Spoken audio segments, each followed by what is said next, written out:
Bueno, entonces esta semana comenzamos los métodos gravimétricos, como todos saben, espero que algunos no se hayan enterado hoy. En los métodos gravimétricos, a diferencia de los métodos volumétricos que ocuparon la mayor parte del semestre, la medición principal, no la única, porque recuerden que en mediciones volumétricas también medíamos masas, ¿no? La medición principal es una masa. Y básicamente es la masa de un sólido insoluble. Esa específicamente es el objetivo, lo que se mide en un método gravimétrico. Básicamente, en el método gravimétrico lo que se hace es tener un analito que está en solución y se adiciona un reactivo para producir un precipitado. Y pues a partir de la estequiometría de la ecuación podemos calcular cuánto analito había en solución, simplemente haciendo la cuantificación de este. Recuerden que en volumetrías también que involucraban formación de precipitados, que las llamamos volumetrías de precipitación, lo que cuantificamos era esto, cuánto reactivo se necesitaba para producir la precipitación. O sea, no nos importaba el precipitado. En los análisis gravimétricos, ahora es donde vamos a cuantificar el precipitado. Esa cuantificación se hace por medio de la masa, ¿no? Por lo tanto, normalmente, después de la reacción, el primer paso es un proceso de separación del sólido. Digamos que ese es el primer paso con el objetivo de cuantificarlo. Esa separación del sólido, yo diría que casi que exclusivamente se hace por filtración. ¿Sí? Y para eso pues usamos diferentes medios filtrantes. ¿Cuáles medios filtrantes, recuerdas, se pueden usar para separar por filtración?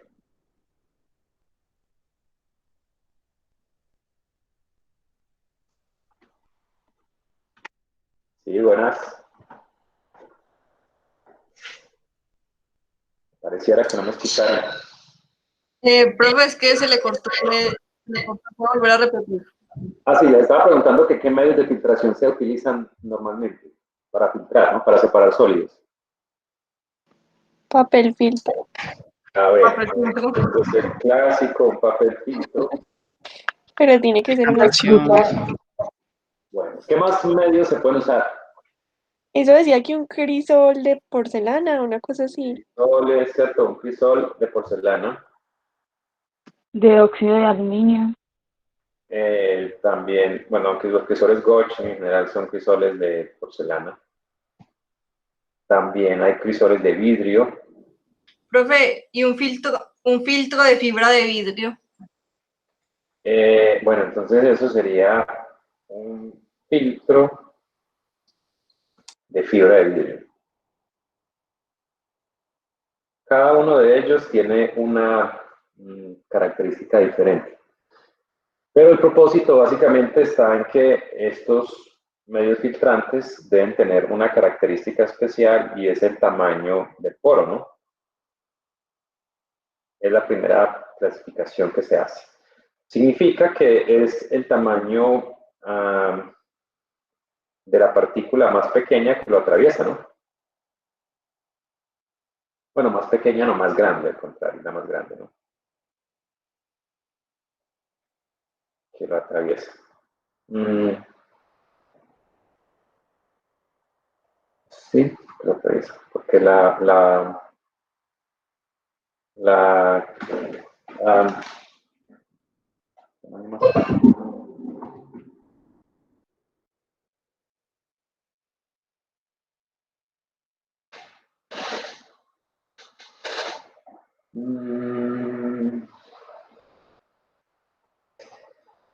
y el otro tipo de característica importante, además del tamaño del poro, es el material del que está hecho.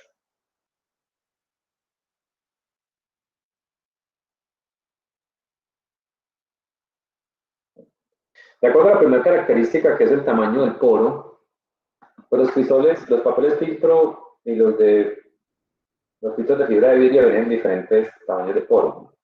Pero en general, los papeles filtros vienen con un tamaño de poro más pequeño que los demás medios filtrantes. Y hay algunas características que los hacen más deseables que otros. Por ejemplo, el papel filtro puede ser usado para análisis cualitativo o cuantitativo, ¿no? Como lo habíamos descrito antes. Específicamente, si lo que queremos es hacer un análisis cuantitativo, el papel filtro también lo debe ser. Y ya habíamos hablado de la diferencia entre los dos, y ustedes tuvieron que haberlo leído, ¿no? Recuerden que los papeles filtros cuantitativos se someten a procesos de fabricación especiales en los cuales se remueve la cantidad de minerales que queda haciendo parte del papel. La razón es porque el papel después se va a calcinar. Entonces, el material de fabricación puede permitir la calcinación que se presenta a temperaturas entre 400 y 600 grados Celsius. Esas son las temperaturas más usadas para calcinación. Y también hay algunas que permiten el secado a temperaturas entre 100 y 120 grados Celsius. Cada uno de esos papeles filtros diseñados para uno u otro deben tener una característica especial. Los que se usan para calcinación son aquellos que son bajos en cenizas.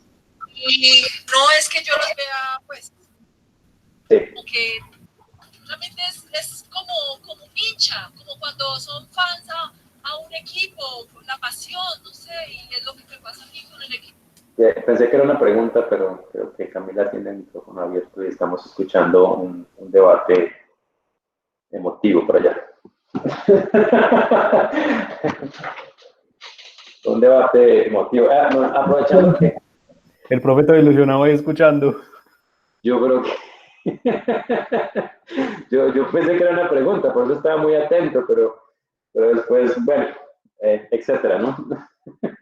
Pero ahora que veo que Daniela por ahí reaccionó, Daniela Cardona. Daniela, la pregunta, usted pudo finalmente matricularse en la plataforma del Moodle, en la plataforma UTP? No, profe. De hecho, Siguió sin acceso. yo tuve el mismo problema con otra asignatura que para Univirtual y nunca me respondieron. Bueno, no, ya, eso era. Sí, porque algunos me dijeron que los exámenes por ahí eran más fáciles que porque se mostraba el tiempo que quedaba y no sé qué, pero bueno, creo que hasta ahora no se ha ido tan mal. Bueno, Camila, ya podemos seguir. Bueno. Sí, profe. Listo, entonces decía que los papeles filtros que se usan para calcinación deben ser bajos en ceniza, porque básicamente lo que se hace en la calcinación es tomar el papel, calentarlo y convertirlo en CO2 y agua. Si el papel no es bajo en cenizas, pues el residuo que va a quedar no va a ser, mejor dicho, el CO2 y el agua pues se evaporan, ¿no? El CO2 es un gas, el agua está a una temperatura muy elevada, 400 grados, eso es un gas. Pero si el papel filtro tiene en su estructura partículas de metales, que son las cenizas, los minerales, pues esos minerales harán parte del peso y eso incluye un error en la determinación de la cantidad o la masa del precipitado. Y los que son diseñados para secado, la idea es que su masa no cambie durante el secado.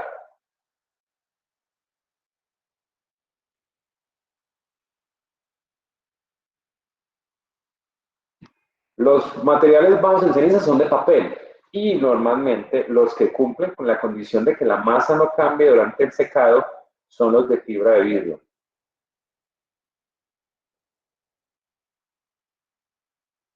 Y la razón es la siguiente. Voy a comparar los dos métodos. Vamos a ver el análisis en un papel cuantitativo. ¿Cómo es que se hace? Básicamente lo que se hace es que se tiene el embudo en B, ¿cierto? Que es donde se hace la filtración, normalmente por gravedad. Y en el interior se coloca el papel filtro, ¿no? El papel filtro queda como algo así doblado, aquí queda con una, bueno, algo así queda el papel filtro. Entonces, en el interior del papel filtro queda recogido el sólido. El sólido queda allí recogido. El primer paso después de que se realiza la filtración es extraer el papel filtro. Normalmente lo que uno hace es doblar las paredes del papel filtro hacia adentro para tener como un, no sé, digamos, un envueltico así, y en el centro, adentro de él, está el sólido que quiero separar. Entonces hay que doblarlo adecuadamente. Ustedes vieron que en el material que había en el scoop, habían unas instrucciones de más o menos cómo se debería hacer, ¿no? Yo estoy suponiendo que el papel filtro es transparente y estamos viendo a través de él, pero sería algo como esto, ¿no? En el interior está el papel, el residuo, ¿no? El siguiente paso consiste en colocar ese papel en un crisol de porcelana. El crisol de porcelana, pues debe haber sido tarado. ¿Recuerdan la definición de tarado, no? ¿Cuál de las opciones les parecía mejor? ¿Qué significa que Que el estaba crisol... pesado previamente. Sí, no las otras, ¿cierto? Que tiene una deficiencia física o mental. ¿Qué pasa es Yo eso? me reí con mucho con esa. Yo me sentía al estilo de ¿quién quiere ser millonario? Las primeras preguntas, que eran preguntas así bien, bien fáciles, ¿no? Con opciones ridículas.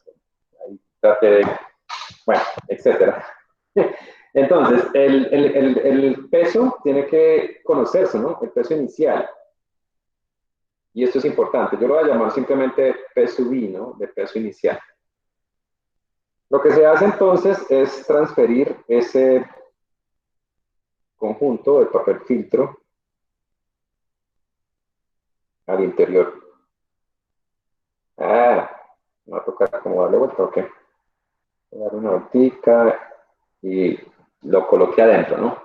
Entonces ahí transferí el papel filtro al interior, ¿no? Pues idealmente se le debe colocar una tapita al crisol, una tapa al crisol. Y ese peso inicial incluye el peso del crisol y el peso de la tapa. ¿Sí? El siguiente paso es llevar ese crisol a la mufla. O sea, esto lo llevamos a calcinar. Y pues hay una serie de temperaturas que logran diferentes cosas. Yo voy a mostrarles aquí como, uy, eso quedó horrible. Un programa de temperatura más o menos cómo sería. Aquí en el tiempo. Usualmente lo primero que se hace es, hay muflas que tienen una forma de programar la temperatura, de hacer como ciclos de calentamiento. El primer ciclo normalmente es de temperatura ambiente y se calienta a una velocidad más o menos pequeña, no muy grande, para que durante ese proceso se vaya evaporando. Y luego se sostiene durante un tiempo determinado a unos 120 grados Celsius.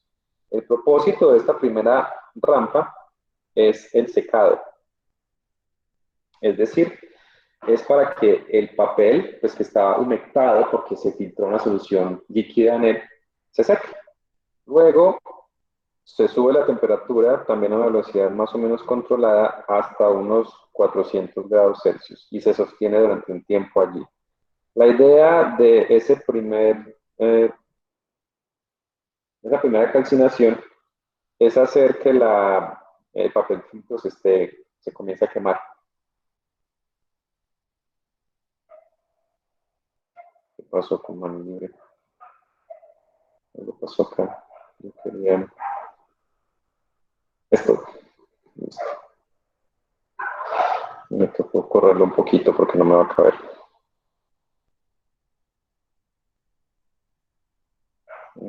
¿Sí qué pasó?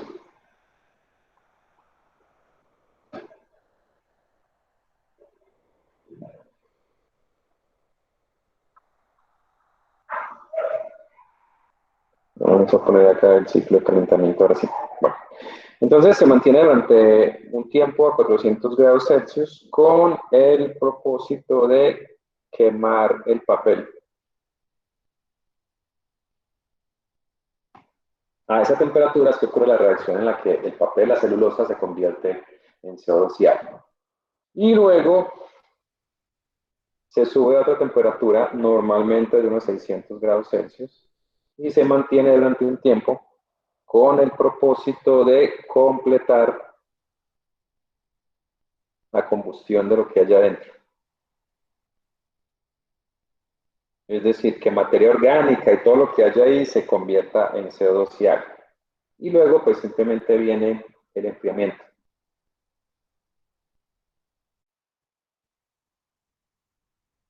Sí, ese es el proceso. El proceso puede tardar varias horas. Yo diría que el tiempo, por ejemplo, de secado, un tiempo típico de secado es de unas 2 horas. El primer calentamiento de 400 grados puede hacerse durante 1 hora más o menos. Y para completar la combustión y garantizar que todo se convierta en CO2 y agua, tal vez otras 2 horas. Bueno, o sea que el análisis total, pues solamente en las partes planas es de más o menos unas 5 horas. Falta pues entender o determinar con qué velocidad sube a cada una de esas. Por ejemplo, yo puedo decir que aquí suba, no sé, 10 grados Celsius por minuto. Y por acá ponerlo que suba más lento, para que, digamos, la formación del CO2 y el agua no sea muy brusca, tal vez unos 5 grados Celsius por minuto, y tal vez hacer lo mismo acá. O sea, esos son valores como típicos, no es que siempre sea lo mismo. Y el enfriamiento, ese enfriamiento sí es difícil de calcular, porque algunos hornos, algunas muflas tienen la capacidad de hacer un enfriamiento forzado, es decir, tienen como unos ventiladores para que el horno se enfríe rápido. Otros, simplemente por transferencia natural con el exterior. Lo que deben tener en cuenta es una temperatura que voy a poner acá, que es de 180 grados Celsius. Esta temperatura, por favor, ténganla en mente, la voy a reseñar acá. Esta es la temperatura máxima a la que se puede abrir el horno. Porque yo sé que ustedes pueden estar un poco ansiosos o tener prisa y quieren que eso esté rápidamente frío, ¿no? Para poder ir a pesarlo, ¿no? Si el horno está por encima de esta temperatura, el material que está hecho por dentro, si se llega a abrir, la diferencia de temperatura entre el interior del horno y el medio ambiente es demasiado grande y ese cambio brusco de temperatura puede comenzar a dañar el interior del horno. Esos hornos tienen materiales diversos para refractarios, como cerámica principalmente, y si eso se somete a una diferencia de temperatura muy grande, entre el interior, digamos, esté a 300 grados, el exterior está a 20, cuando se abre el horno en esas condiciones, el material adentro puede sufrir por ese enfriamiento tan rápido. Entonces hay que dejarlo enfriar cerrado hasta 180, y en 180 yo lo puedo ir comenzar a abrir un poco para que el enfriamiento sea más rápido. Pero esa es una recomendación práctica. No vayan a dañar el horno, por favor, si lo abren a una temperatura mayor. Incluso el crisol también sufre. Si ustedes sacan un crisol de la estufa a 180 grados y lo ponen encima del mesón que está a 25, ese crisol por debajo se les va a romper. Porque el cambio de temperatura en la base del crisol hace que la expansión térmica sea diferente al resto del cuerpo del crisol, lo que hace que se rompa.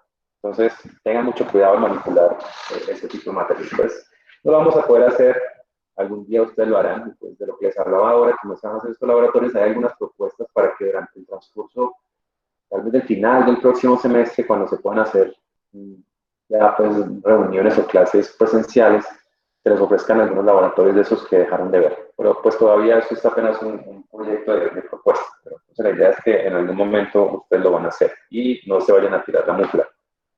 Preguntas hasta aquí, ¿cómo van? ¿Está claro el esquema de calentamiento? Aquí me falta.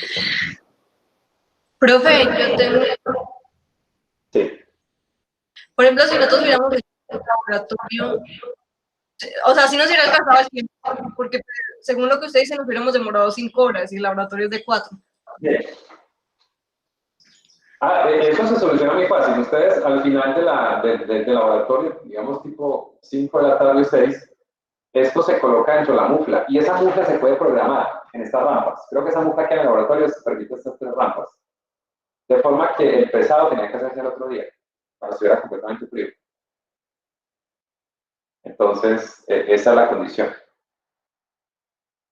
El final del programa puede hacerse de forma que, o sea, esa modalidad de la escuela tiene dos opciones. Una, que cuando acabe el ciclo sostenga la temperatura hasta que alguien vaya y la apague.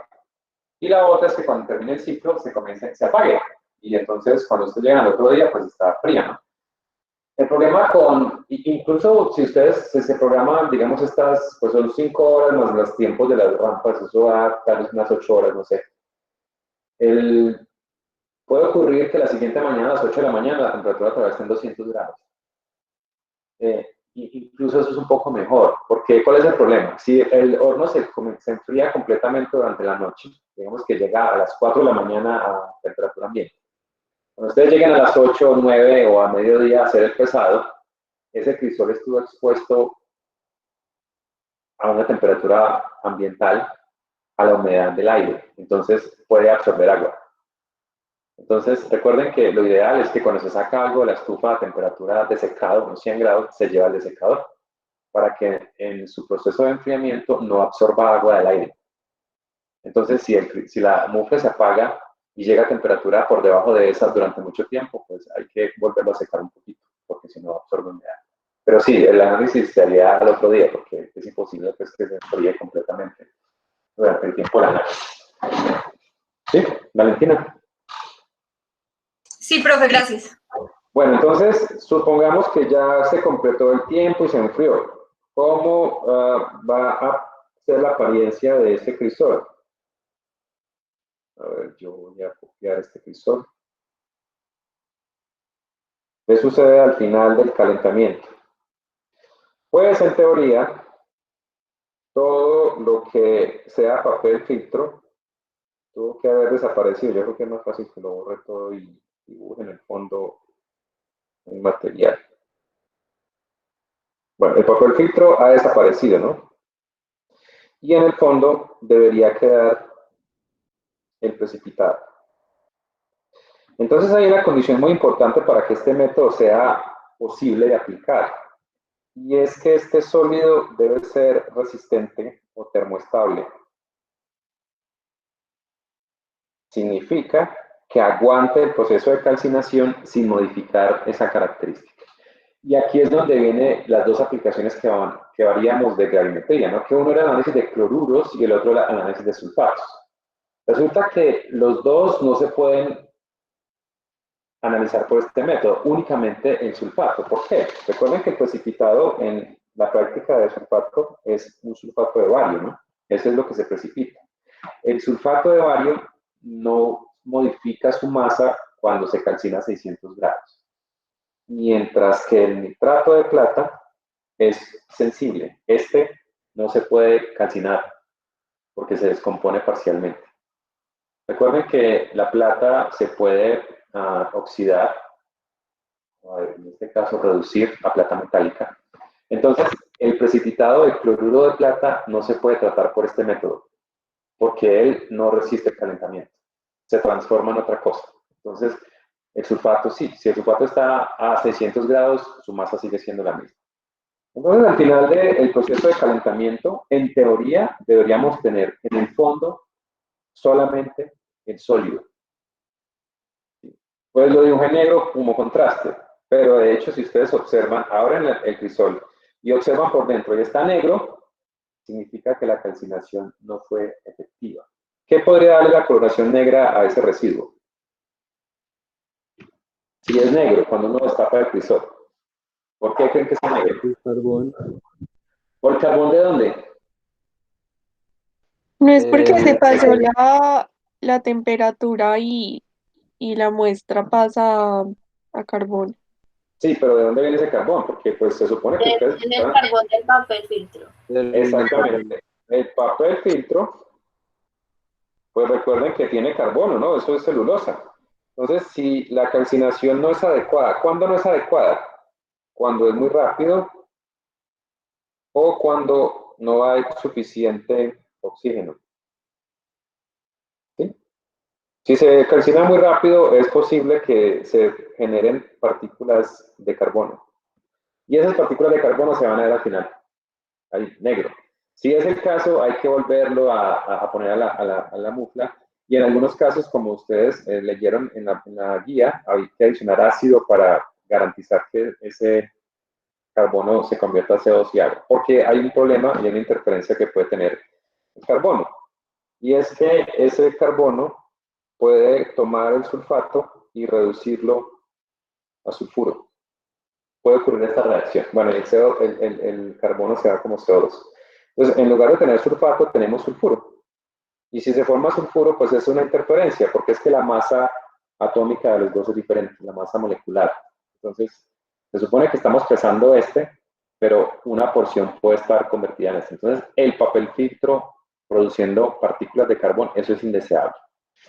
Entonces, eso se minimiza un poco controlando la temperatura del calentamiento.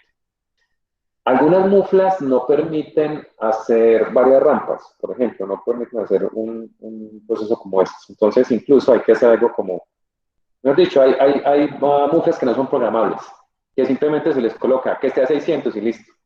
Entonces, eso obliga a hacer algunos de estos pasos por fuera de la mufla. Por ejemplo, en algunos casos, la técnica consiste en tomar el crisol con una pinza, colocarlo sobre el mechero para ir secándolo y comenzar a quemar parcialmente el papel. Ya eso se hacía o se hace todavía si la mufla de la que se dispone no tiene programa de calentamiento. Si tiene programa de calentamiento, perfecto, nos quitamos ese problema. De lo contrario, hay que hacer el proceso manual, es decir, colocar al interior del papel filtro con el residuo, ponerlo encima de un mechero con una pinza y vigilar todo el tiempo que se vaya secando sin que se queme. El problema es que cuando el papel filtro se comienza a quemar, al interior, o sea, digamos que no se queme en contacto directo con la llama, porque ahí hay un problema de la reducción del sulfato, por ejemplo, de sulfuro. Entonces, básicamente, no sé si se lo imaginan, pero la imagen es la siguiente. Ustedes tienen el crisol sostenido con una pinza sobre el mechero. El mechero, pues se le coloca una mallita de asbesto, con un soporte, un aro de aluminio, el mechero por debajo, y ustedes sobre la llama, sobre la malla de asbesto ponen o la malla metálica, porque pues ya asbesto, no sé si todavía lo usan, se llama así todavía, pero no sé si todavía usan asbesto. Entonces tienen en una mano la pinza con el crisol, y en la otra mano deben tener la tapa del crisol con otra pinza. Cuando el papel filtro al interior se comienza a quemar, comienza a salir un poco de humo, que es CO2, y también con algunas partículas de papel y de CO. Recuerden que el CO también se puede quemar más. Si ese gas o ese vapor que está saliendo del papel filtro entra en contacto con la llama del mechero, el interior de ese crisol se les va a prender. Entonces, la otra manito que tiene sostenida la tapa del crisol es con el objetivo de que cuando eso se prenda, ponerle la tapa encima para cortar el suministro de oxígeno y apagarlo. Así eran los viejos tiempos. Suena divertido, ¿no? ¿Se lo imaginan o no? ¿O lo han hecho?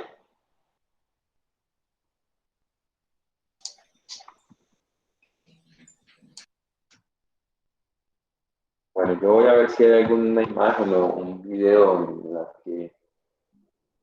A ver, no, aquí hay un video, pero no sé si sea apto para menores, que no vaya a salir con cosas.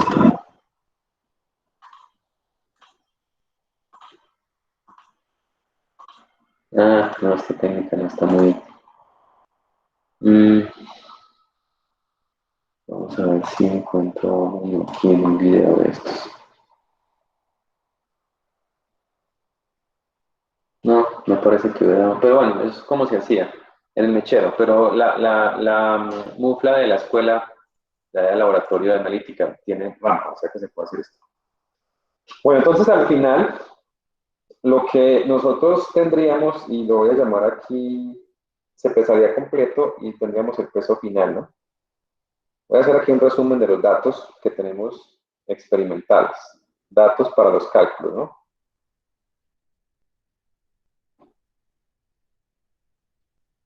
Bueno, el primero es que debemos tener la masa de muestra. ¿Cuánta masa de muestra, como siempre, se toma? Ya sea masa o volumen, depende de qué tipo de muestra sea.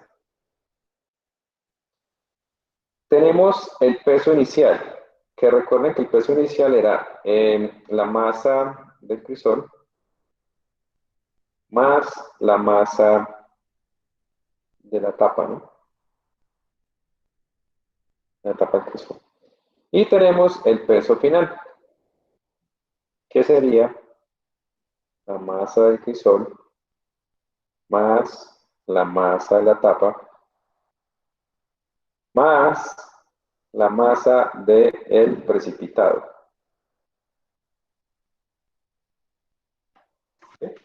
Ese sería... Bueno, entonces recuerden que el objetivo es determinar cuál es la masa del precipitado. Entonces, ¿cómo calculamos la masa del precipitado? Por diferencia. O sea que lo que tenemos que hacer es tomar el peso final, ¿no? Menos el peso inicial. Eso en teoría nos da la masa del precipitado, ¿no? Pero solamente en una condición, y es esta, ¿no? Yo voy a reemplazar el peso final a que es igual. El peso final es masa del crisol más la masa de la tapa más la masa del precipitado, ¿no? Y estoy restándole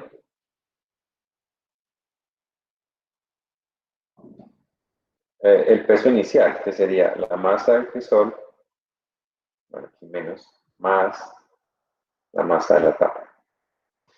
¿En qué caso estos dos se cancelan? Cuando son iguales, ¿no? Lo que implica que la masa del crisol no puede cambiar entre el inicio y el final. Razón por la cual el crisol tiene que ser tratado antes de poner el papel filtro en su interior de la misma forma que será tratado con la muestra. Es decir, la masa del crisol tiene que ser de un proceso de tarado. Y tarado no es solamente descontar el peso del crisol. Tarado significa someterlo al mismo proceso solo, o sea, anticipadamente.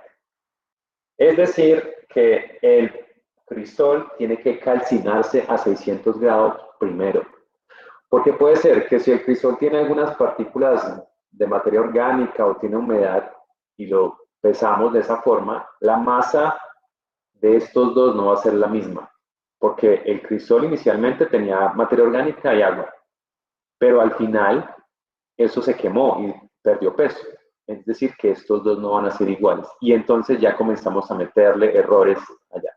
Y pues lo mismo pasa con la tapa. Es decir, que tanto la tapa como el crisol tiene que someterse al mismo proceso antes de calcinarlo con la muestra.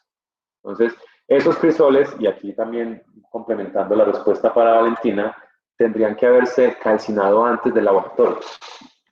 Pues digamos que en la universidad lo haría el monitor. El monitor iría el lunes, pondría los crisoles en la mufla por la noche para que al otro día los crisoles estén fríos y listos para pesar. Se meten al secador, ustedes los pesan con tapa inicialmente, depositan el papel filtro y lo llevan otra vez a la mufla. Entonces hay que garantizar que la masa del crisol no cambie entre antes y después. Y la forma de garantizarlo es esto.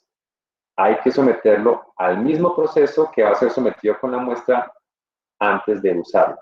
Tal vez no con el tiempo que se le daría a la muestra, porque recuerden que, por ejemplo, estos tiempos de 2 horas, 1 hora, es para cuando tenemos un papel filtro, que es una cantidad importante de materia orgánica.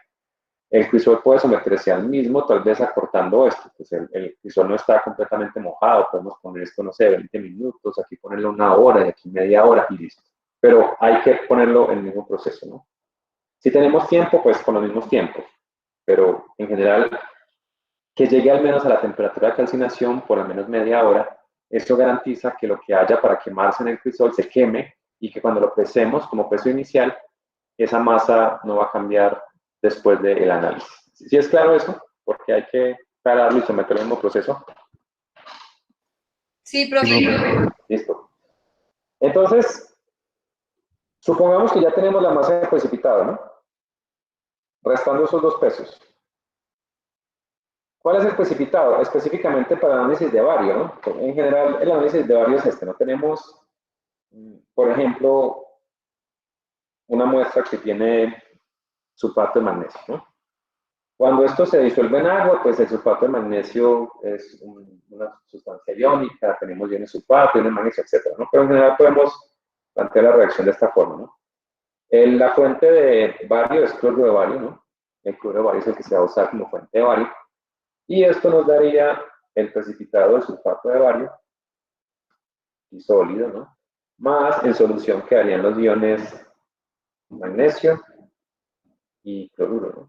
Digamos que esa sería la forma más real en la que está la cosa ya después de la reacción. Este está en solución acuosa, este también está en solución acuosa, se adiciona una solución de cloruro de bario y ocurre esto, ¿no? Precipita el sulfato de bario. Entonces nosotros tenemos que calcular a partir de la cantidad de este, devolvernos y calcular la cantidad de este, ¿no? ¿Cómo lo haríamos? Si tenemos los gramos, X gramos de sulfato de bario, pues simplemente hacemos uso de la relación estequiométrica. Según esto, una mol de sulfato de bario es producida por una mol de sulfato de magnesio. Entonces multiplicamos por un numerito que nos relaciona esas masas molares. ¿Cómo? Pues básicamente en el denominador deben estar gramos de sulfato de bario. Y en el numerador gramos de sulfato de magnesio. Entonces acá abajo está la masa molar, porque la relación es 1 a 1. O sea, estos numeritos de acá vienen multiplicados por los respectivos coeficientes. O sea que este sería 1 por este 1 de acá, por la masa molar de sulfato de bario, que es de 233,4 gramos. Y acá arriba iría el 1 de acá. Yo no sé si ese verde fue una buena elección, si me alcanzan a ver. Voy a ponerlo mejor en negro. O bueno, en este naranja. Aquí hay un 1. Sería 1 por la masa molar del sulfato de magnesio, que es, a ver, magnesio, 120,37.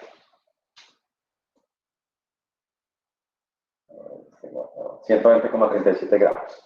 Entonces, al multiplicar por eso, el resultado sería gramos de sulfato de magnesio. Y a este numerito de acá se le conoce como el factor gravimétrico.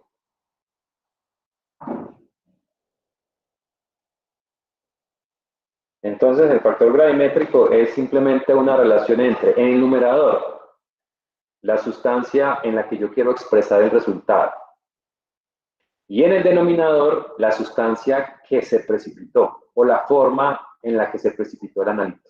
Entonces, aquí están, los gramos de sulfato de bario se multiplican por el factor gravimétrico que tiene en el denominador la masa molar del sulfato de bario multiplicado por el coeficiente estequiométrico respectivo de la ecuación balanceada. Y en el numerador, en lo que yo lo quiero expresar. Por ejemplo, para esta tarde ustedes van a expresar el resultado en términos de sulfato de magnesio, o sea que el factor gravimétrico simplemente es esto, ¿no? Pero también lo van a expresar, por ejemplo, en términos de CO3, que es el anhídrido sulfúrico, ¿no? Es como tomar el ácido sulfúrico y quitarle agua, o sea, quitarle H2O. O sea, que en lugar de H2, SO4 queda SO3. ¿Cuál sería el factor gravimétrico si fuéramos a expresar el resultado como SO3? Profe, perdón, es que me perdí con una cosa. ¿Ese 1 es de las moles o de equivalente? Es de el coeficiente estequiométrico, que sí, son las moles. Sí. Ok, ya listo. Listo. Entonces, vuelvo a preguntarles. Si en lugar de expresar el resultado en sulfato de magnesio lo fuera a expresar como SO3, ¿cuál sería el factor gravimétrico? ¿En qué cambiaría? Los pesos equivalentes. El peso, ¿no? ¿Qué iría en el denominador? El mismo sulfato. O sea, Pero el bario también está como SO3. O sea, el denominador, miren, el denominador no cambia porque el precipitado sigue siendo sulfato de bario. Solo cambia la forma en que lo voy a expresar. O sea que lo que debe cambiar es este numerador. ¿Arriba qué iría?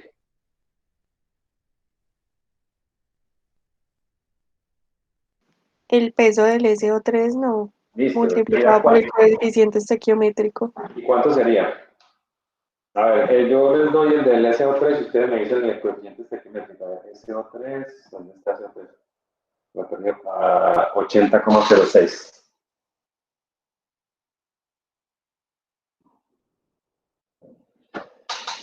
¿Multiplicado por cuánto arriba?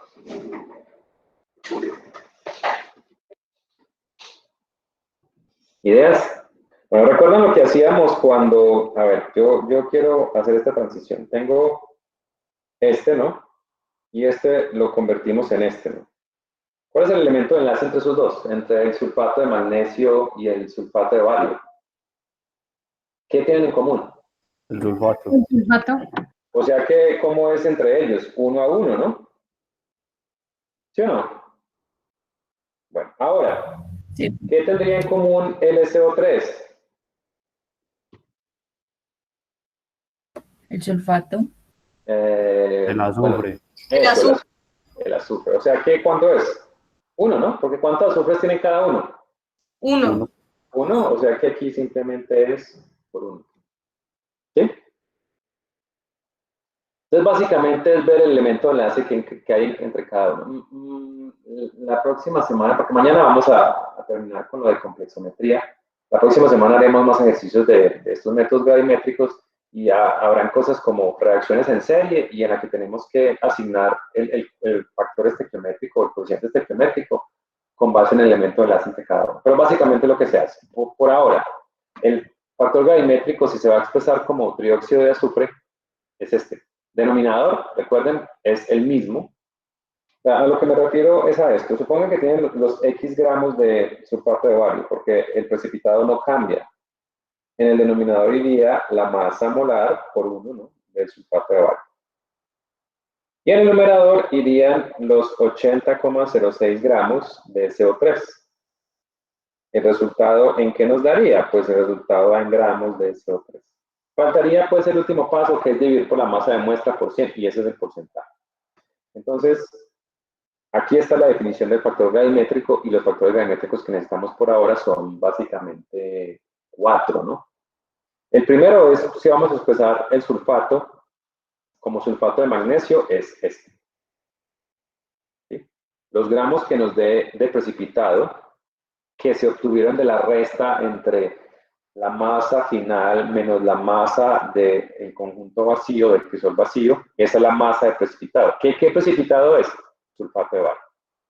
Al multiplicar por este factor gravimétrico, pues nos va a dar gramos de sulfato de magnesio. Si en lugar de usar este factor gravimétrico usamos este que hay acá abajo, que es el de trióxido de azufre, pues nos va a dar gramos, pero de trióxido de azufre.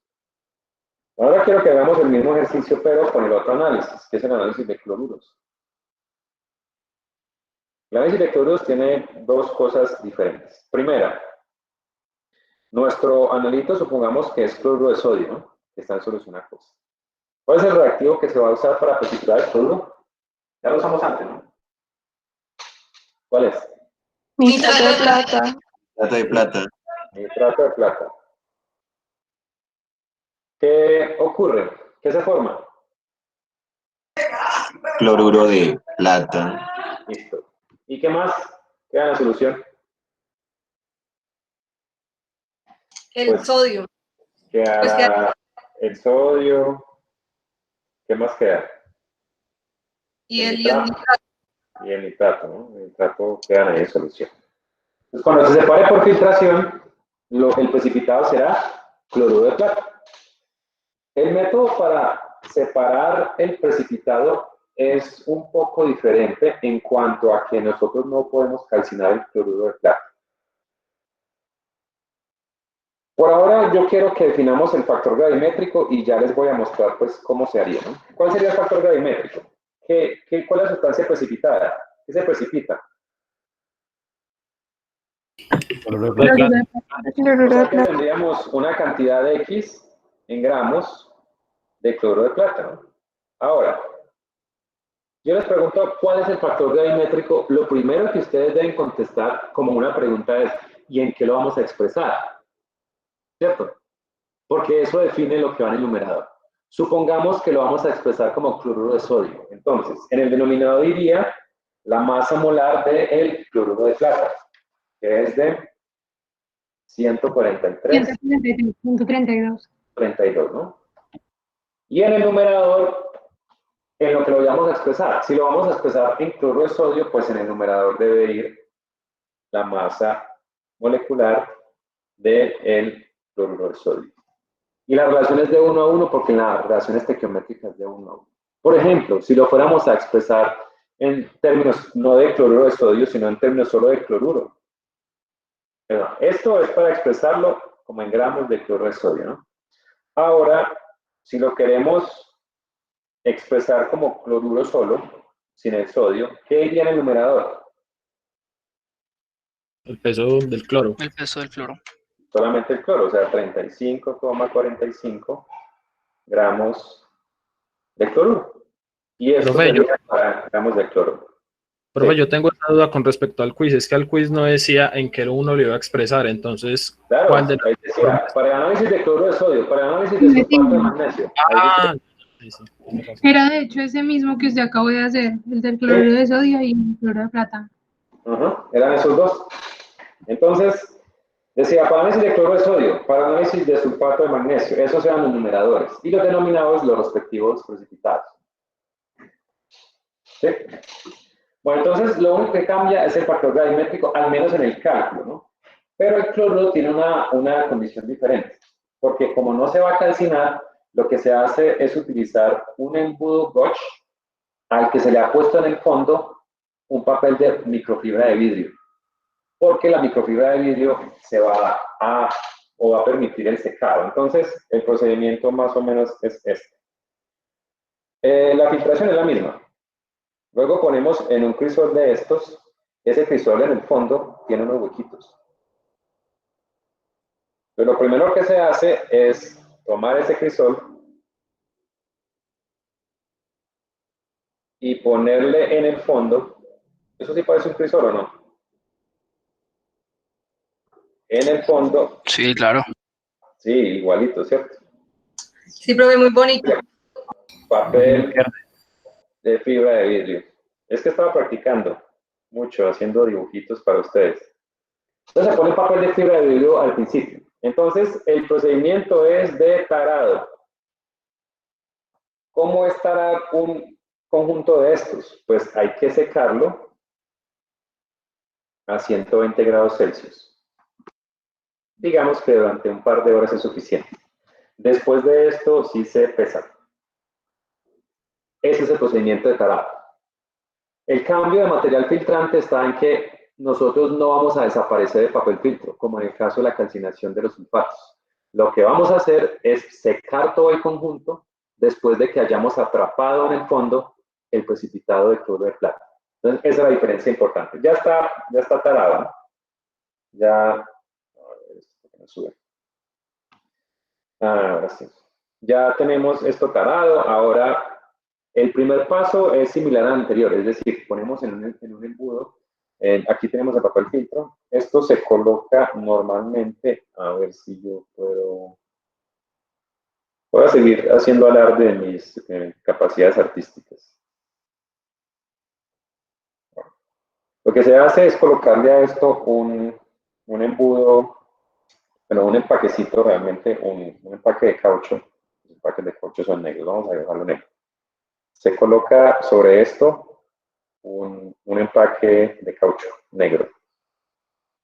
Esto es un empaque de caucho negro que queda alrededor.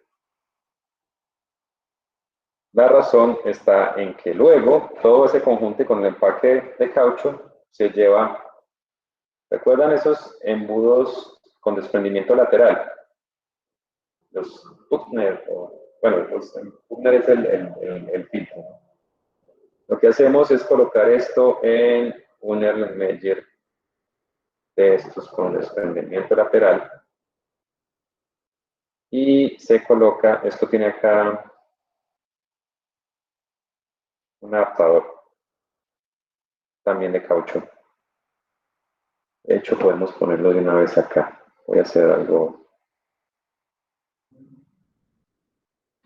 Esto lo podemos poner acá.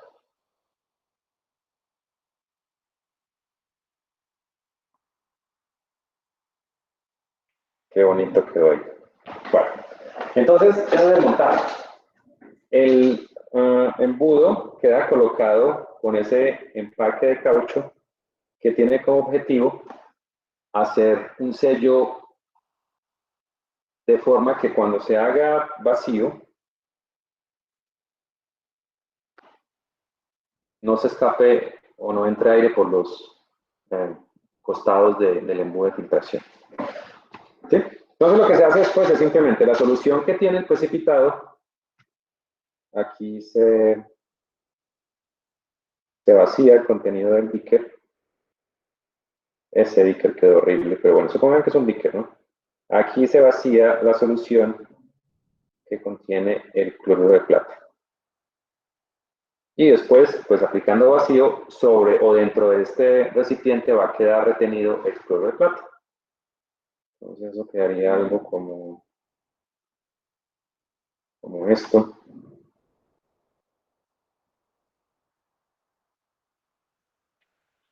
Tiempo después, lo que va a ocurrir es que ese precipitado va a quedar aquí en el fondo. Aquí queda el cloruro de plata. ¿Cuál creen que sea el siguiente paso después de eso? ¿Qué se hará?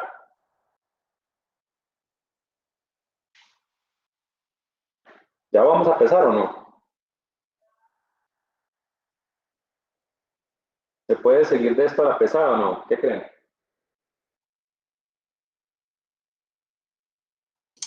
Que sí. ¿Y el agua? Recuerden que esto simplemente fue una filtración.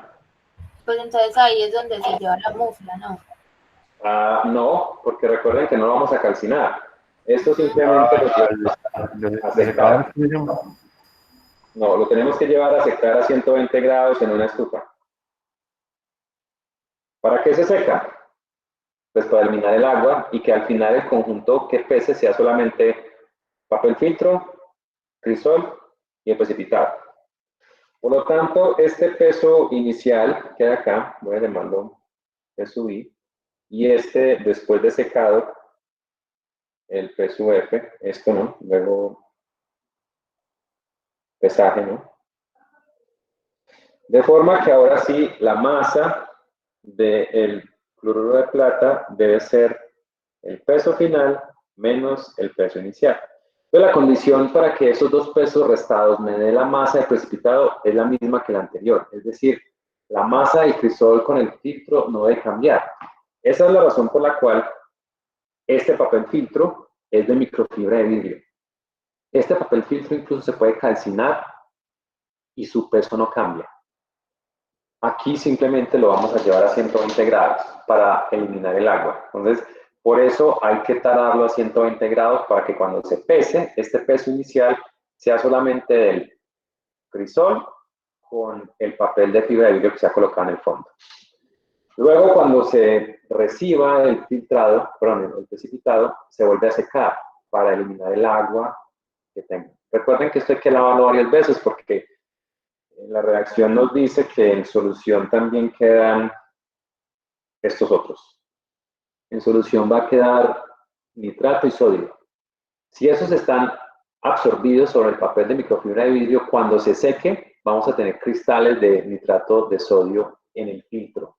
Y eso nos aumenta el peso, o sea que es un error, una interferencia. Por eso, justo después de que se ha terminado de transferir todo el precipitado acá, esto hay que enjuagarlo con agua. Se hagan varias porciones de agua para que todo lo que no sea sólido, todos esos iones se laven. Y que cuando se retire, lo que haya básicamente sea cloruro de plata retenido más el agua que quedó humectando el papel, humedeciendo, ¿no? Porque no es posible que salga seco.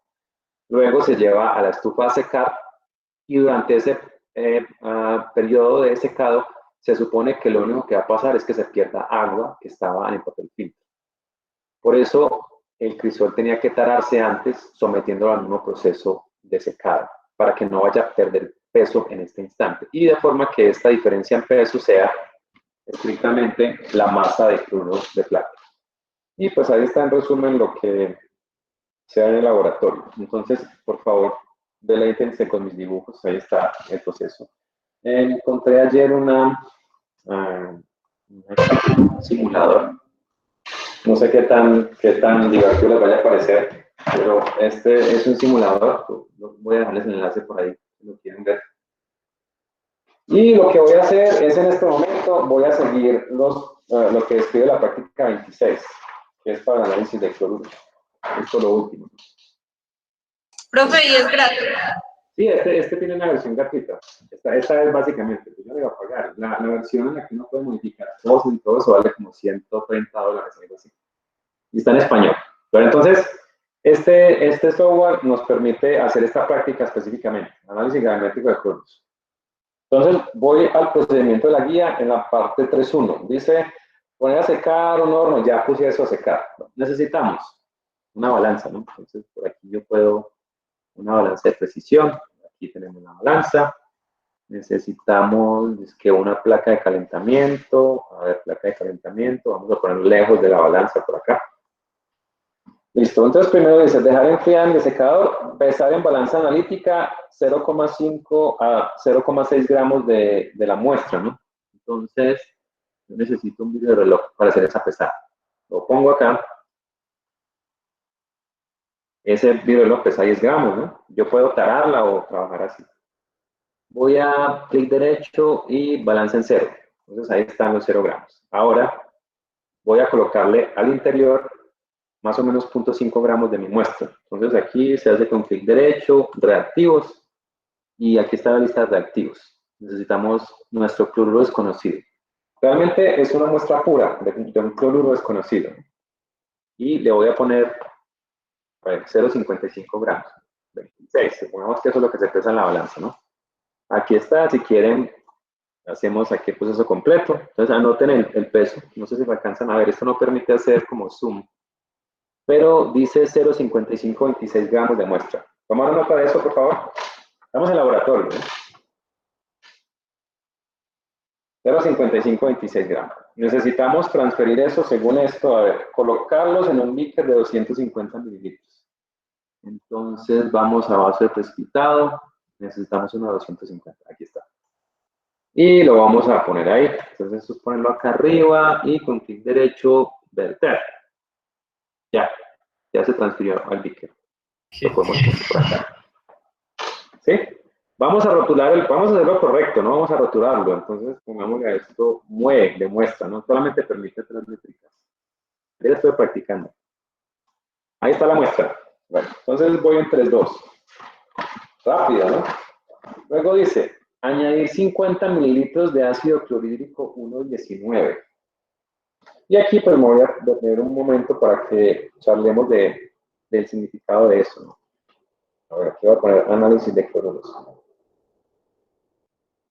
cloruros. ¿Cómo adicionar 50 mililitros de una solución 1,19? Primero, analicemos, ¿qué significa 1,19 de ácido nítrico? No está entre las preguntas, pero era una pregunta muy buena, ¿no? 1 significa que es una parte del ácido nítrico con 19 partes de agua, ¿no? Es mezclar una parte de ácido nítrico con... Lo que pasa es que esta forma de notación de concentración es un poco, digamos, compleja porque medir una parte de algo puede ser en masa o en volumen, ¿no? Que es la forma más sencilla. En el laboratorio lo más práctico es medir en volumen. Entonces, un volumen de ácido nítrico por cada 19 volúmenes de agua. Es decir, por ejemplo, 1 mililitro de agua y 19 mililitros de ácido nítrico. Perdón, al contrario, 1 mililitro de ácido nítrico y 19 mililitros de agua en volumen. Entonces, la pregunta es, ¿cuánto mezclamos de cada uno para preparar 50 mililitros? Y mientras ustedes van pensando en eso, yo voy alistando el material que necesitamos para eso. A ver, ¿dónde es que está? Por aquí está. Entonces, vamos a preparar eso en un beaker pequeño de 100 funciona, ¿no? Entonces, este va a ser nuestro beaker que va a tener el... ¿Cuál era la pregunta? ¿Cómo preparar 50 mililitros de una solución 1,19, siendo 1 el volumen de ácido nítrico y 19 el volumen de agua. No hay otra forma que suponer volúmenes aditivos. La única forma de resolver este problema fácil es suponer volúmenes aditivos. Además, el ácido se adiciona solo para solubilizar bien la muestra, o sea que no importa si no es exactamente de la concentración que se pide. Bueno, aquí tengo mi beaker, voy a listar una probeta con el agua que ustedes me digan y necesito una pipeta con... ¿de 10 servirá? Bueno, vamos a ver una pipeta de 10. Todas las pipetas que estén muestras son volumétricas, pero se pueden medir volúmenes más pequeños que el volumen nominal. Unas pipetas volumétricas bien especiales. A ver, ¿cuánto les da eso?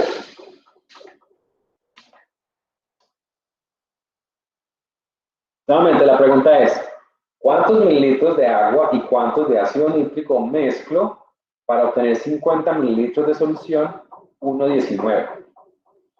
Esa sería la pregunta así como tipo libro de estequiometría. Profe, a mí me da 2,5 de ácido nítrico. Sí, eso está bien. Entonces, miren, aquí, si los volúmenes son aditivos, significa que por cada 20 mililitros de solución, yo tengo 1 mililitro de ácido nítrico, ¿no? Y eso es lo que a Sofía le dio 2,5 mililitros, ¿no? Y para calcular el agua, pues hacemos lo mismo. 20 mililitros de solución, o si quieren lo restamos Da de 50. 47,5.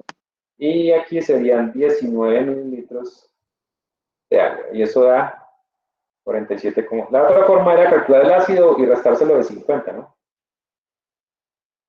Bueno, entonces son 2,5 mililitros de ácido nítrico concentrado y 4,7 de agua. Entonces vengo aquí al laboratorio, tengo mi beaker donde voy a... ¿Qué adiciono primero? ¿El ácido o el agua?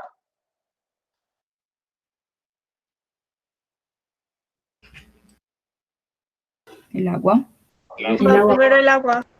Voy a llenar mi... Ah, bueno, esta no me permite decimales. Voy a poner acá reactivos, conjuntos reactivos, agua destilada. ¿Cuántos? 47,5, ¿no? 47,5 mililitros. Acabo de tener mi probeta llena de esto, ¿no?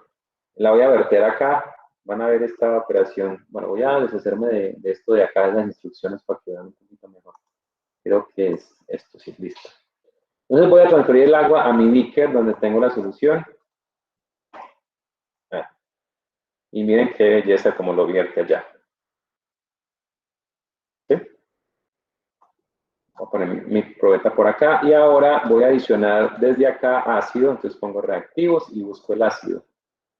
Ácido nítrico. ¿Cuántos necesitamos? 2,5, ¿no?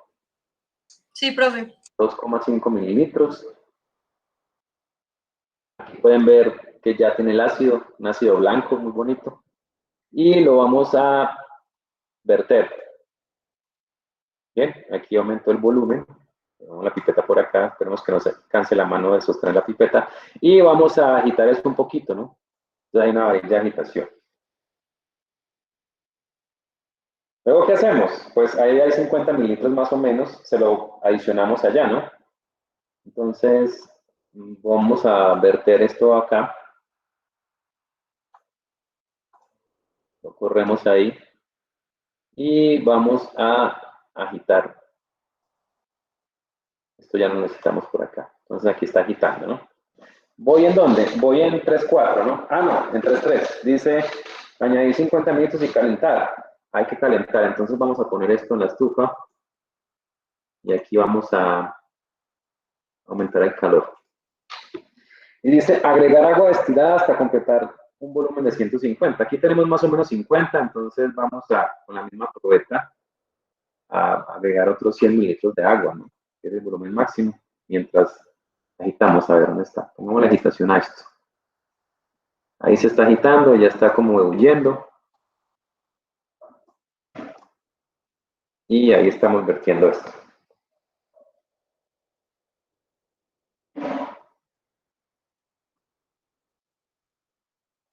Listo. Entonces, a ver, continuamos esta agitación que fue muy cortica, se cansó el agitador. Entonces hay que calentar hasta ebullición, agitando hasta que el precipitado... Ah, un momento, todavía no vamos por allá, ¿no? Apenas vamos en añadir gota a gota con agitación constante 20 mililitros de solución 0.5 molar de nitrato de plata o el equivalente 0.1 molar. A ver cuál es el que tenemos acá. Aquí tenemos nitrato, pero 1 molar, y el de la guía es 0.5. O sea que en lugar de 20, ¿cuánto necesitaríamos? La guía dice 20 mililitros de 0.5 molar, pero nosotros tenemos, es 1 molar. Entonces, ¿cuánto le agregamos? 10. 10 mililitros. Entonces, esta pipeta ya no nos sirve, está contaminada con ácido, entonces damos otra pipeta, ¿no? Con 10, ¿no? Una pipeta de 10. Y vamos a agregar en ella el ácido nítrico. ¿Cuánto? Necesitamos 10 mililitros. Entonces, ahí se supone que se ve un poquito, es que no he podido ver cómo hacer el zoom para que lo vean bien. Se forma un precipitado. Entonces, se supone que gota a gota, pero esto no tiene la opción de gota a gota. Ahí lo estoy adicionando. Cuando no está caliente se alcanza a ver el precipitado que se forma allí. Bueno, supongamos que eso ya quedó listo. Vamos a acelerar el tiempo aquí en televisión. Vamos a dejarlo aquí que se enfríe un poquito. Esto permite con doble clic sobre él mostrar que hay... ¿qué pasó? Parece ser que no le adicioné el que era, o que el reactivo que era. Bueno, no sé, entonces le agregué solo 10 mililitros de agua, parece ser. Entonces voy a agregarle, voy a ponerle en la estufa, me equivoqué, ¿cierto? Voy a volverle a agregar desde una pipeta de 10 mililitros. Parece ser que no le agregué el nitrato de plata, sino otra cosa. Le agregué agua, ¿no? Nitrato de plata. 10 mililitros. Sí, nitrato de plata era oscuro. Y ahora sí se los voy a echar. Sí, observen que aquí se comienza a formar el precipitado y aquí unas como de precipitado que se están formando ahí. Voy a agitar un poquito. Ahí se está agitando. Lo bajo. Ya pasó, no sé, media hora. ¿Recuerdan cómo verifico si precipitó o no? Si ya todo precipitó, ¿cómo verifico? ¿Qué harían? Le agregaría un Excel. Unas goticas, ¿no? Entonces vamos a usar un gotero de estos. Miren, aquí hay un gotero. Y vamos a verificar si en la superficie se forma más precipitado. Entonces, voy a poner un poquito de, no sé, 1 mililitro. Bueno, entonces Richard dice que 1 mililitro. No sé si le cabe 1 mililitro. Si le caben 10. Ese gotero está muy grande. Vamos a agregarle 1 mililitro. ¿Sí? Y pues la idea es fijarse si cuando cae. Pero eso era agua. ¿Otra vez? Sí. Sí, señor. Está bien atento. Otro mililitro. No hago sino agregarle agua a eso. Listo. Entonces, esto como que ya lo vertió, sí. No precipitó más, o sea que estaba completa la precipitación. Listo. Entonces dejamos esto aquí hasta que se enfríe más o menos, ¿cierto? Y vamos a hacer nuestra filtración. Necesitamos... este no tiene embudo en B, tiene un matraz en el Meyer. El volumen que acá es de más de 100, o sea que usamos un matraz de estos grandes. Y le vamos a poner un medio filtrante. Entonces ahí está la preparación del medio, ¿cierto? Un crisol de esos Buchner, un embudo Buchner y con un papel filtro. O sea que aquí al interior le debemos haber puesto el papel filtro, al interior de este. Y luego lo que sigue es transferir esto acá para filtrar. Entonces venimos acá y a ver y lo vamos a filtrar. Ojalá pasara así de rápido en el mundo real, pero no, en el mundo real esto se demora. Entonces, en teoría, aquí, en este filtro, debe haber quedado retenido el cloruro de plata que se precipitó. Vamos a usar uno de estos igualito para transferir eso. Yo creo que la forma que vi que se hacía era, lo selecciono y le digo que lo voy a quitar y aquí dice, se ha encontrado cierta cantidad de residuo sólido en el filtro de este elemento de equipamiento. ¿Qué acción desea llevar? Eliminar el sitúa el residuo en un recipiente nuevo, en un tubo de ensayo, lo que sea.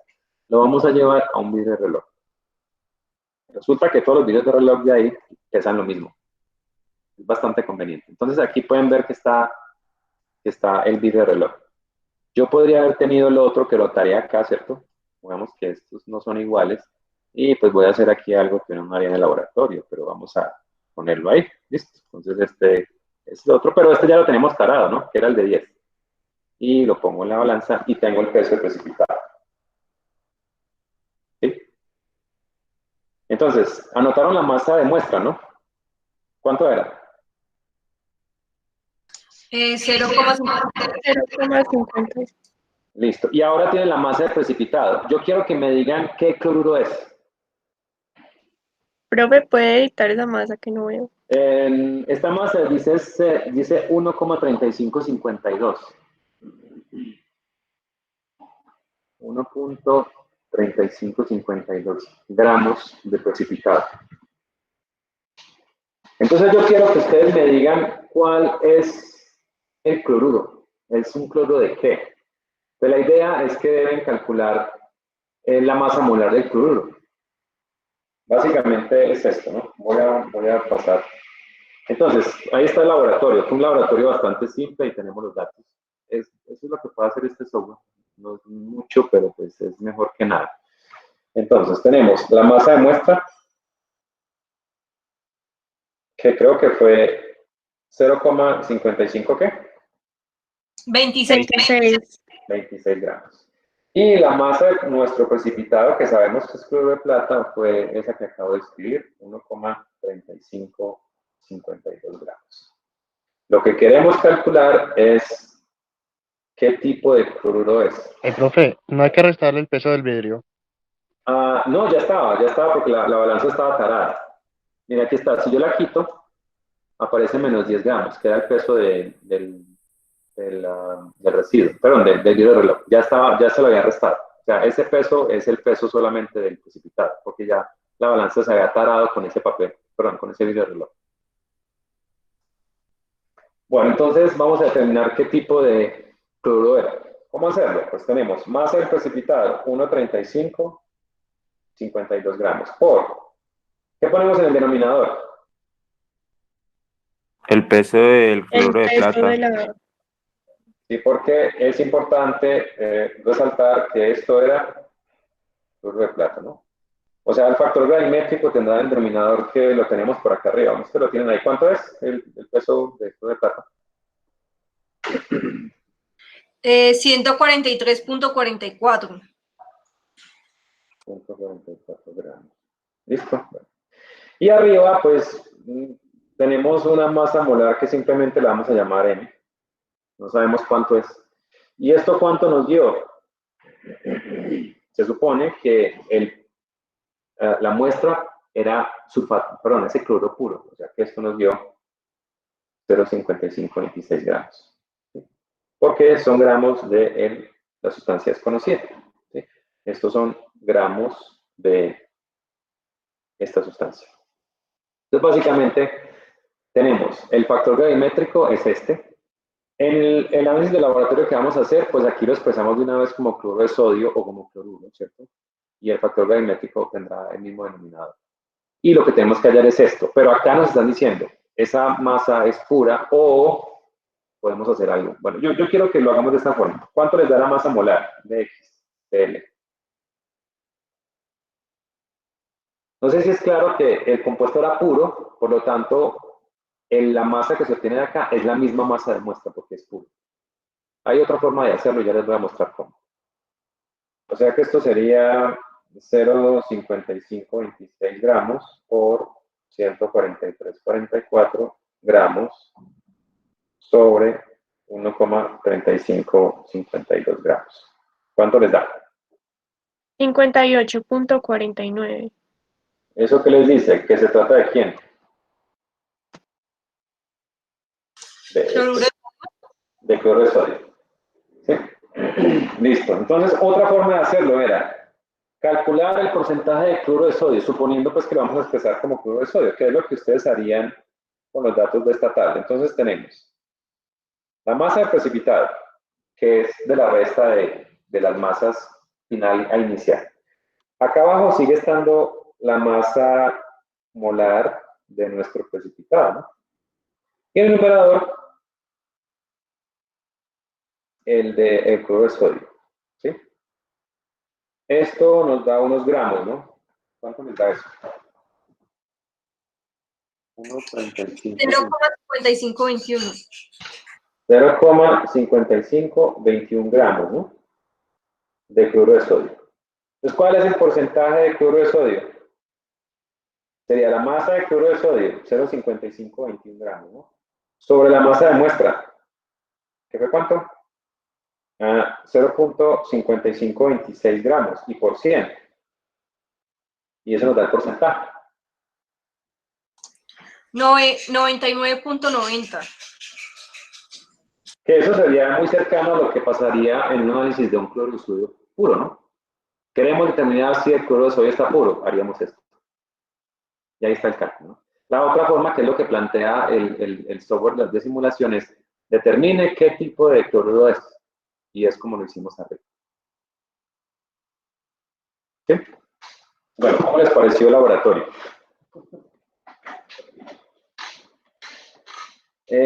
Yo voy a dejar en la plataforma la dirección, si ustedes quieren hacer lo mismo. Pueden ver ahí como lo hice, cacharrar un ratito para que se entretengan. ¿Sí? Tienen tiempo libre esta tarde. Profe, Sí. pero entonces en el taller de esta tarde tenemos que determinar qué tipo de cloruro es o... No. Tienen que calcular el porcentaje de cloruro de sodio y de cloruro en la muestra. Ah, ok. Sí, entonces les voy a mostrar los datos que van a tener para esta tarde.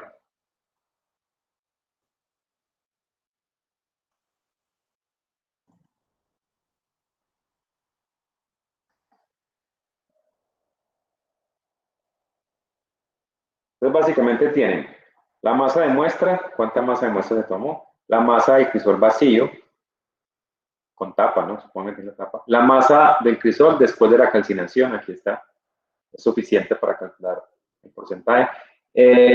Para la práctica de cloruros tienen la masa de muestra, la masa del crisol con el filtro, y luego la masa del crisol más filtro más el precipitado seco. Aquí están las masas. Y en lo que lo deben expresar, a ver si miro esto.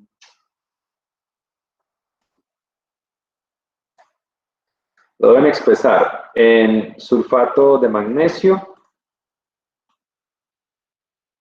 Lo deben expresar en sulfato de magnesio y en trióxido de azufre. Esto para la práctica 25. Y para la práctica 26, expresarlo en porcentaje de cloruro de sodio y en porcentaje de cloruro. Y eso es todo. No creo que sea bastante, no creo que sea complejo. Profe, yo tengo una duda. ¿Sí? ¿Por qué razón no vamos a presentar el porcentaje de sulfato de bario? Es que en la práctica, en la 25 dice que también hallar el factor gravimétrico, pero ¿por qué? Bueno, ya les voy a mostrar una razón. Supongamos, yo creo que nos alcanza el tiempo. Porque yo sabía lo que se venía con esto. A ver, supongamos que la masa tenía, no sé, que era cloruro de sodio puro, ¿no? Supongamos que la muestra era cloruro de sodio puro. Es decir, que si ustedes pesaron 0,5 gramos, toda la muestra era cloruro de sodio, ¿no? Por lo tanto, yo podría calcular cuánto, bueno, cloruro no, verdad que estamos en sulfato, ¿no? Olvídenlo por un momento. Sí, profe.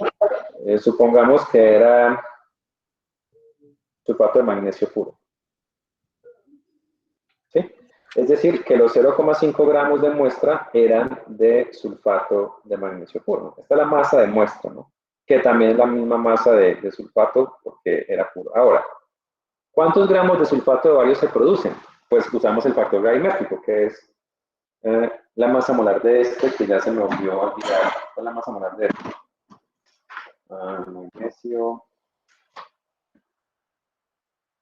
Magnesio, sulfato de magnesio. 120. 120,37. 120,37 gramos de sulfato. Esto es como el inverso del factor gravimétrico. Estoy calculando cuánto precipitado tendría, ¿no? Y este es 233,4 gramos de sulfato de bario. Lo que estoy calculando es cuánta masa de precipitado obtendría, ¿no? para mostrar después por qué no les puse eso. ¿Cuánto sería la masa? Sería 0.5 por 233.4 dividido 120.34 y eso nos daría 0,9695 gramos de sulfato de bario. 0,9695. Listo. Eso significa que si ustedes tomaran una masa de 0.5 gramos de ese sulfato y fuera puro, la masa de sulfato de bario en teoría que deberían tener era esta. Ahora, ¿cuál sería el factor gravimétrico si yo quiero expresar el resultado como sulfato de bario? Entonces, recuerden, aquí tendríamos gramos de sulfato de bario, ¿no? Los que se obtendrían serían 0,9695 gramos. El factor gravimétrico es, pues abajo, ¿no? Lo que realmente obtuve. Y arriba, en lo que lo quiero expresar. Pero resulta que si lo quiero expresar en sulfato de bario, pues arriba también irá esto, ¿no? Es decir, el factor gravimétrico vale 1, ¿no? Porque esto es lo que realmente obtuve como precipitado. Si lo quiero expresar en porcentaje de sulfato de bario, tengo que hallar la masa de sulfato de bario. O sea que esto me va a dar 0.9695 gramos, ¿no? De sulfato de bario. Ahora, porcentaje de sulfato de bario en la muestra. Sería que masa de sulfato de bario, 0.9695 gramos, ¿no? Sobre masa de muestra, ¿cuánto es la masa de muestra?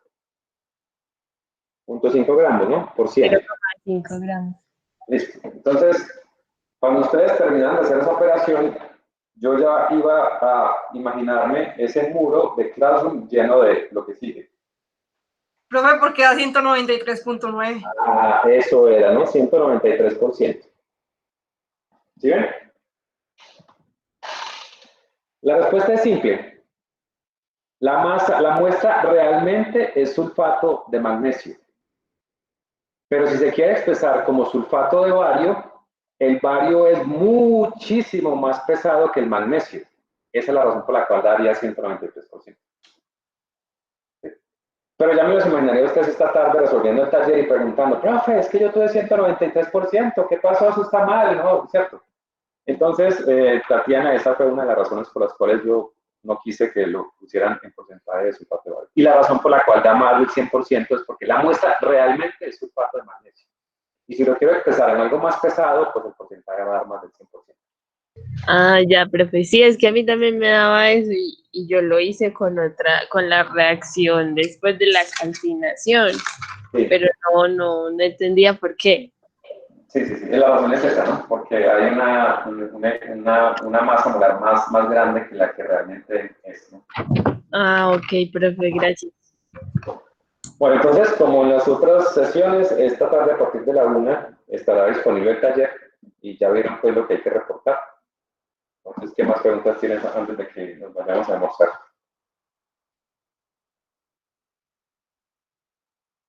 Bueno, como que no hay preguntas. Entonces, profe, la nota del parcial, ¿cuándo la suben? No, pues es que ustedes vieron que la semana pasada les subí casi todas las demás notas, estoy yendo de lo más viejo hasta esto, pero la idea es que de aquí al viernes ya tengan esa nota. Profe, yo tengo una pregunta. Sí. Pues es que usted ya fue subiendo las notas del laboratorio y pues yo tengo en Warder 1, Warder 2, bueno, esas Warder y Winkler tengo 0 en todas. Entonces, pues yo tenía incapacidad esos días, entonces no hubo como... Y pues la incapacidad se me acaba el 20 ¿qué era? De marzo. Sí, Y el 21 empezó todo. Bueno, ya tendríamos que hablar, lo que yo podría hacer sería, en la nota de ese trabajo final, ponerse en esos laboratorios, como para que no tengamos más. Sí, podría ser. Listo, bueno, esos casos ya particulares ya los hablamos, listo.